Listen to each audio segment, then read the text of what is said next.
for the Ganado is to use what we call money market hedge. As I described in this case, we will borrow the present value of the British pounds that we expect to receive in 3 months. Then we will convert it into US dollars at the spot rate and then roll these US dollars that we purchased 3 months at the rate of 6%, because this is the interest that we earn when we invest our US dollars. So the resulting amount should be our US dollar or Ganado's US dollar cash flows.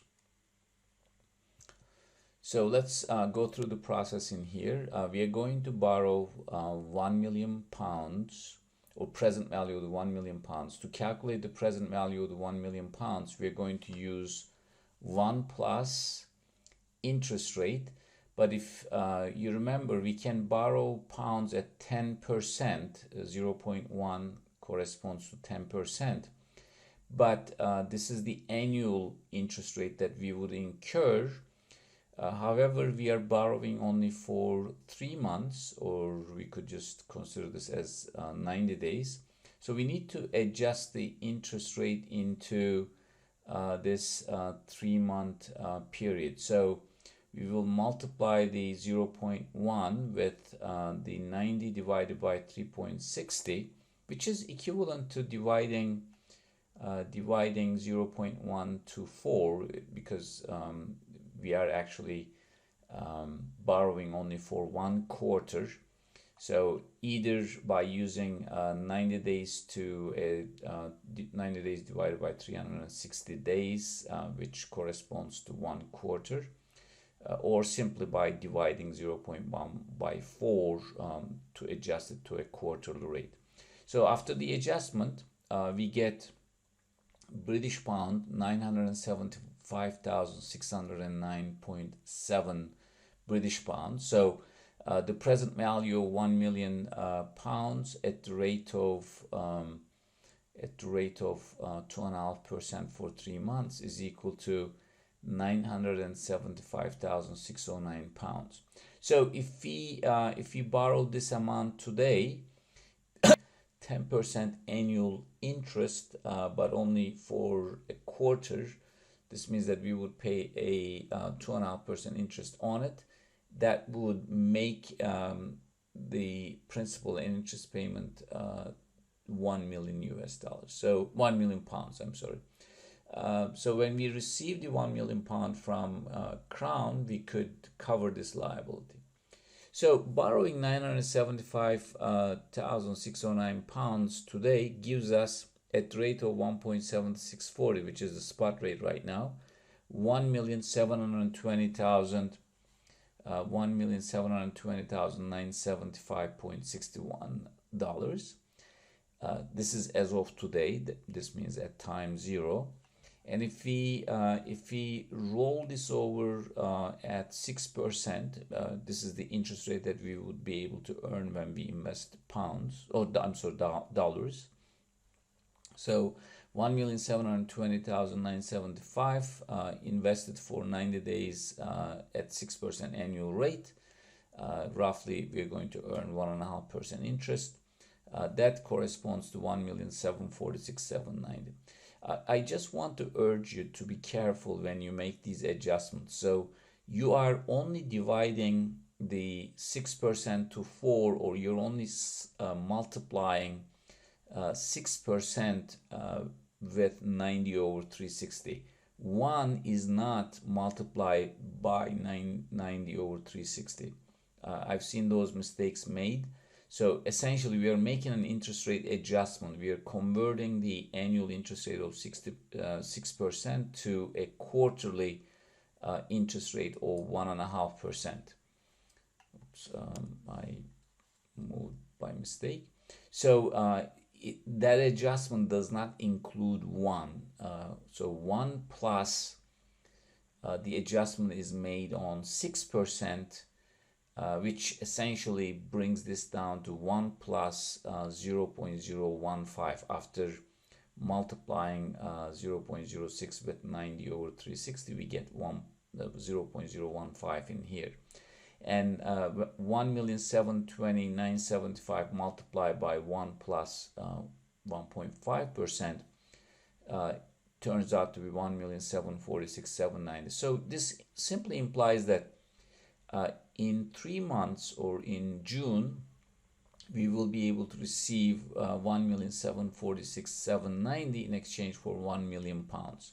So this is almost like a forward contract with certainty after going through these 3 steps, meaning borrow present value of 1 million pounds, which is 975,609 at the annualized rate of 10%, but only for 3 months, and then converting these pounds into dollars at the spot rate, which gives us 1,729,975, and then rolling this over at the rate of 6% for 3 months.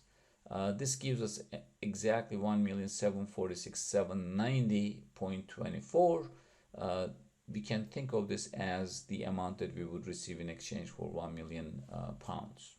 So this is the essence of the money market hedge. It is almost like emulating the forward contract. So obviously, if we compare this with the forward rate, the amount that we receive is, oops, what happened?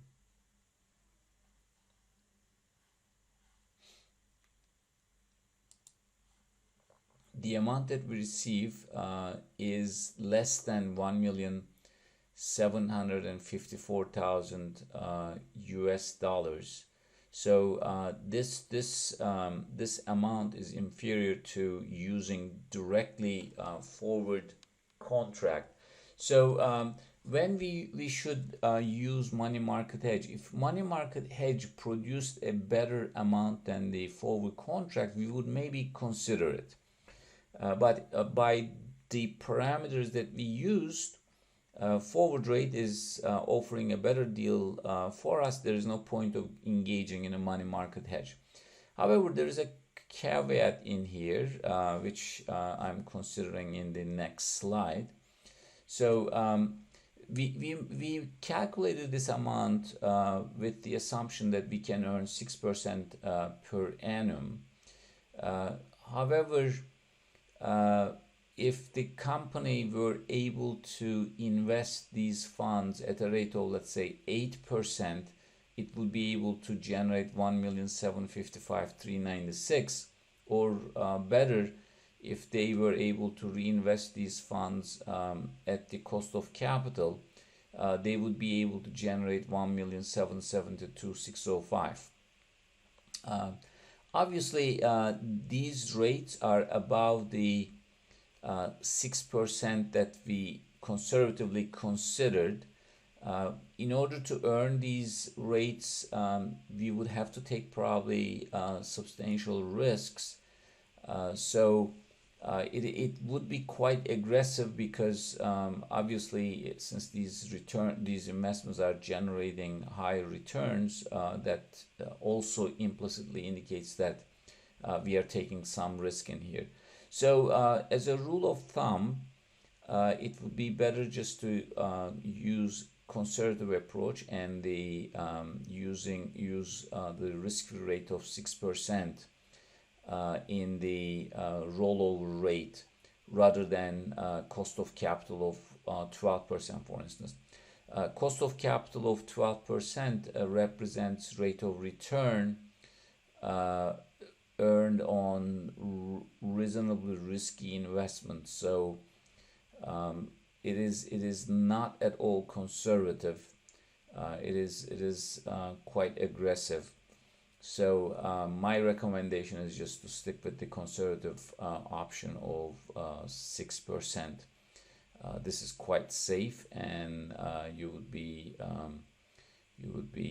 more comfortable by using this rate. Obviously, the forward rate also as a quite safe alternative offers a better deal. Therefore, in this case, there is no point of engaging in money market hedge. So in comparative terms, forward puts us in this purple line, which is better than the red line that the money market hedge produces. So money market hedge gives us less than the forward rate offers. Obviously, both of them have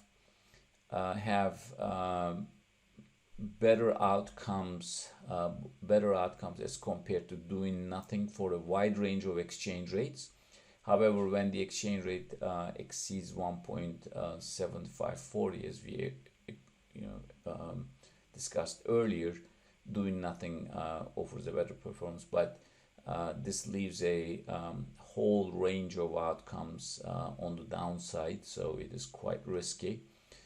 So far, if we were running a horse race, the forward rate is looking like is the winner or ahead as compared to the other alternatives that we have. Now we are going to consider options and see how options would work under these circumstances. In this part, we are going to evaluate two put options, and we will compare them with the other alternatives that we considered so far.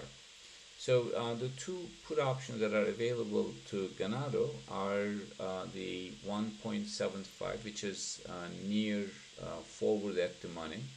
This simply says that the strike price is very close to the forward rate, and the premium for this option is 1.5% of the underlying amount, which is £1 million.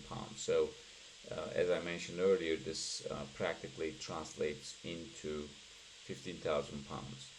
The second put option that is available is at a strike price of 1.71, and the premium for this option is 1%. Now let's explicitly calculate the premiums for these two options. For the 175 strike, the option is £15,000. But remember, the amount of US dollars that we are going to collect, the amount of money that we're going to collect when we exercise the option are in US dollars. So since this is a put option, in order to calculate the net amount of dollars that we are going to receive, we will need to subtract the premium. That premium has to be in the same currency as the amount of dollars that we are going to collect. So we cannot subtract pounds from dollars. Therefore, we have to convert the £15,000 premium that we pay at time zero into US dollars by using the spot rate. This is important. So since we are making the payment at time zero, and at that time the prevailing exchange rate is 1.7640, the amount of dollars that we are paying when we purchase the put option is 26,460. I'm repeating one more time because this is important. Since we are making the payment for the pound at time zero, for the option at time zero, which is equal to £15,000, but we want the dollar equivalent of the premium that we are paying. Therefore, we are going to convert the pound into US dollars by using spot rate of 1.7640. So the spot rate of 1.7640 will be used to convert the pound premium into US dollars. So that amounts to 26,460. Now we are going to do one more thing, which is important. Remember, the dollars that we are going to collect as a result of this put option, if we exercise the put option, we will sell 1 million pounds at the strike price of 1.75, and we will collect 1,750,000 US dollars. The premium that we paid was at time zero. So if we subtract the premium that we paid at time zero, or in March, at the time when we collect the dollars in exchange for pounds, which is in June, we would be financially adding and subtracting apples and oranges, because these two cash flows are happening at two different times. So in order to be consistent, we need to calculate the time value of the premium that we paid at in March as of June. So we could think of the premium to be paid at time zero, since the cash, the pounds are going to be received in June in time 3 months ahead. We will calculate the 3 months ahead of the time value of the option premium that we pay in March, or at time zero. The time value is going to be calculated by using company's opportunity cost, which is its cost of capital. Here we use the cost of capital. Simply, the cost of capital is used to calculate the time value of the option premium that we paid at time zero. So when we make this adjustment, 26,460 was paid at time zero. We need to now move forward to time 3 months ahead. So simply we will have to use annualized cost of capital of 12%. 3 months ahead makes only 1/4 of the year. So we will divide this 12% into 4, make that adjustment in interest rate or in opportunity cost to calculate the future value of this option premium. So what we did in this case, we simply adjusted the option premium that we paid at time zero for 3 months ahead, and that turned out to be 27,254. Now we can actually subtract this premium from the amount of dollars that we collect, whether we exercise the option or not exercise the option. So similarly, we will do the same thing for strike 171. In this case, the option premium is 10,000 pounds. We will convert 10,000 pounds into US dollars at the prevailing spot rate of 1.7640, which gives us 17,640. And now we will calculate the future value of 17,640 at the opportunity cost 3 months ahead. If you just take the future value of 17,640 in 3 months, we get 18,169. Again, this is the amount that now we can subtract from either $1,710,000 in the case of option exercise, or depending on the circumstance, if you don't exercise the option, we will use the spot market, whatever we collect. You will still have to subtract this 18,169 because, as you know, these are the sunk costs.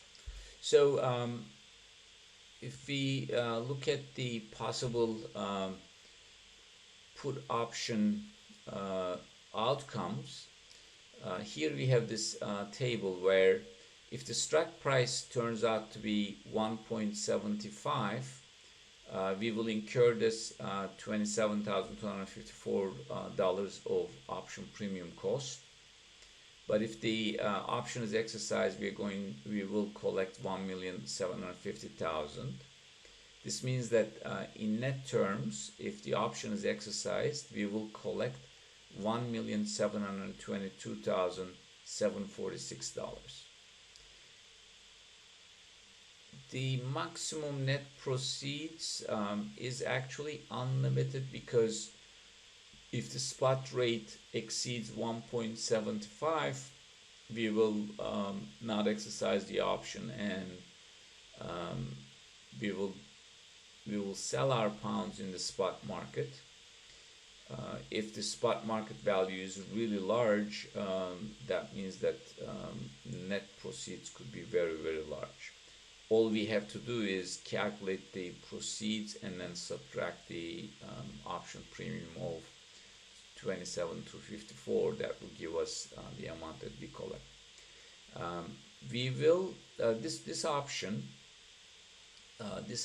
will break even with the forward rate at the spot price of 1.7813. When the spot price is 1.7813, the forward rate will produce 1,754,000, regardless, if you remember. But the option in this case will not be exercised, and we will subtract 27,254 from that, and then we will get exactly the same amount as we would get in the forward contract. So at the rate of 1.7813, at the spot rate of 1.7813, what this put option produces in dollar terms and what the forward contract produces are exactly the same.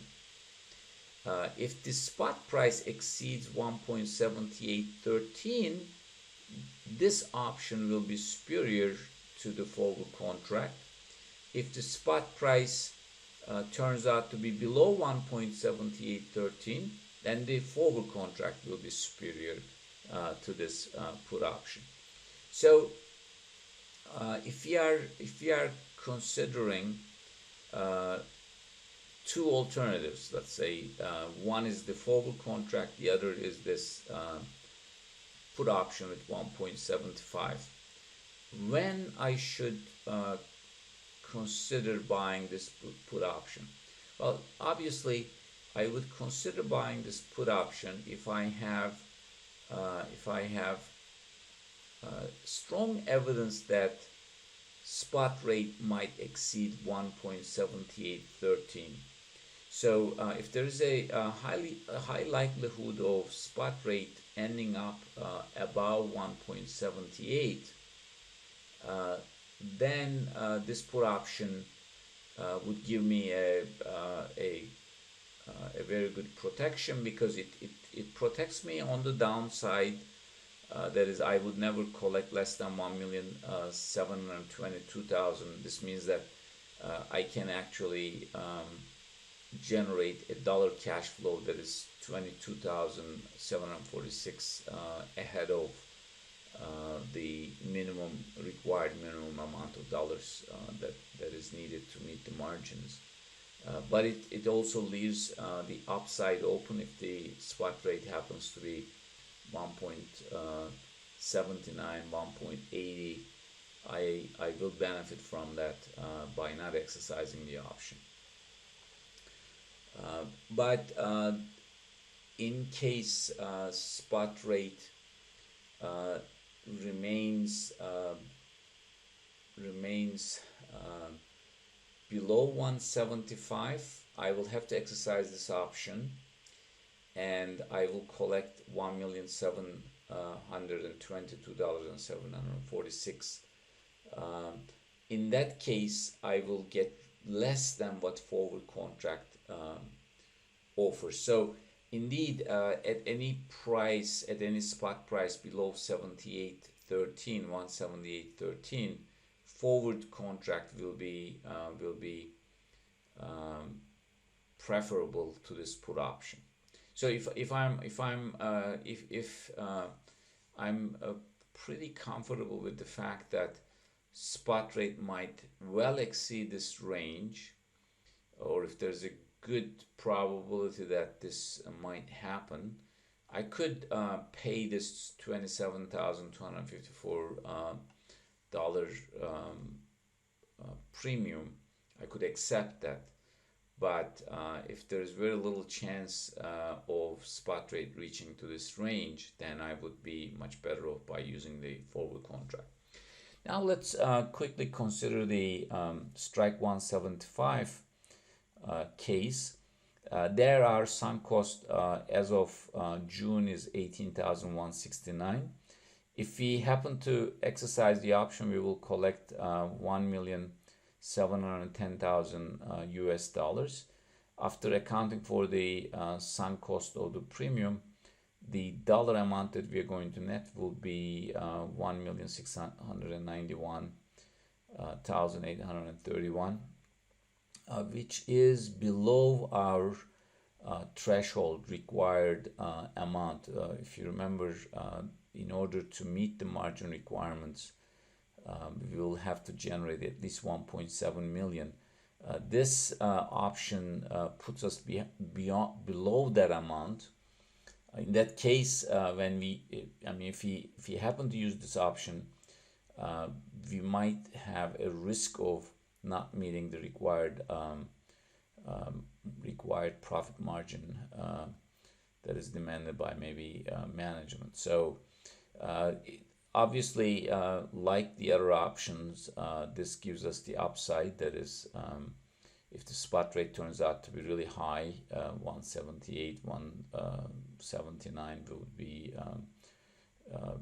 actually even better off with this option.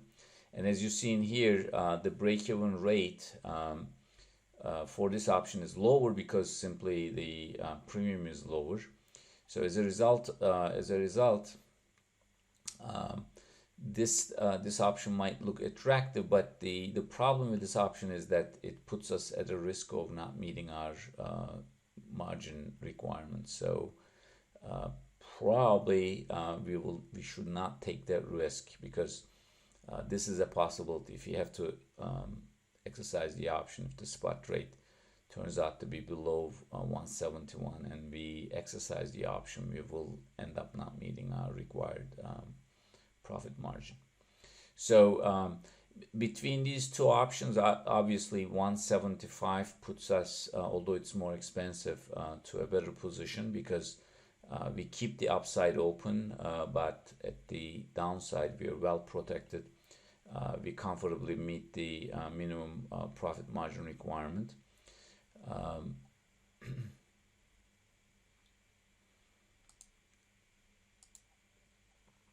As a result, we should consider using 1.75 rather than 175 option. So just putting 175 against the doing nothing, as you see in here, the doing nothing option is easily beaten in here, because at 1.722 the option up until 1.722 the option is going to do better than the do nothing. But if the spot rate turns out to be at any point above 1.72, the do nothing option outperforms the option that we have. The 171 is going to be easily exceeded by do nothing option at a rate of 1.69, and after that point on, this option cannot catch up with the do nothing option. So it only does well at the deep downside, but on any upside puts actually do nothing option to better position. So these two options are comparatively shown in here. So obviously the small or low strike price option starts to capture the upside early on as compared to the 175, because 175 just starts to kick in at after 1.75. But as you see in here, they both remain worse than the do nothing option. But the 175 option performs better at any rate below 1.72. The 171 option does better only at rates below 1.69. So the comparative analysis here conducted by using the expected spot rate of 1.76. If we did if we did not cover our positions, if we did do nothing, if we selected do nothing option, we would receive 1,760,000. If we used a forward hedge or forward cover, we would collect 1,754,000. Money market hedge would produce 1,746,790. At the money put option, which is the 175 strike put option, would produce 1,727,452 at this spot rate. Because if the spot rate is 1.76, obviously we are not going to exercise the option at 175. We are going to go and sell the pounds in the spot market, which will give us 1,076,000. And then after subtracting the 26,000 option premium, we will clear 1,727,452. The out of the money put at 1.75 will produce 1,743,417 if the spot rate turns out to be 1.76. So obviously at 1.76 doing nothing is better, but we have to keep in mind that there is a huge downside in this case. So at this price range, at this spot rate range, or at this expected future spot rate, the forward hedge looks better than any other alternative. But if we really think that there is a chance that the spot rate might end up in the neighborhood of 1.78, 1.79, then these options, particularly 175 option, can be quite competitive. So all of these put into this one chart shows what happens. So as you can see in here, the 171 option at the higher end looks pretty good. 175 option is in this turquoise line in here, is good after about 1.78.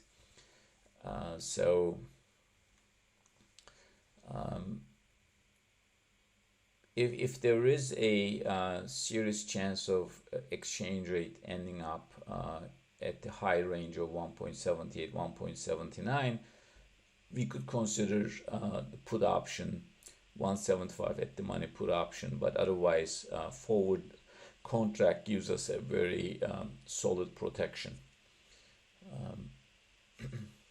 So this concludes this case example. We will continue with a discussion of the economic exposure after this.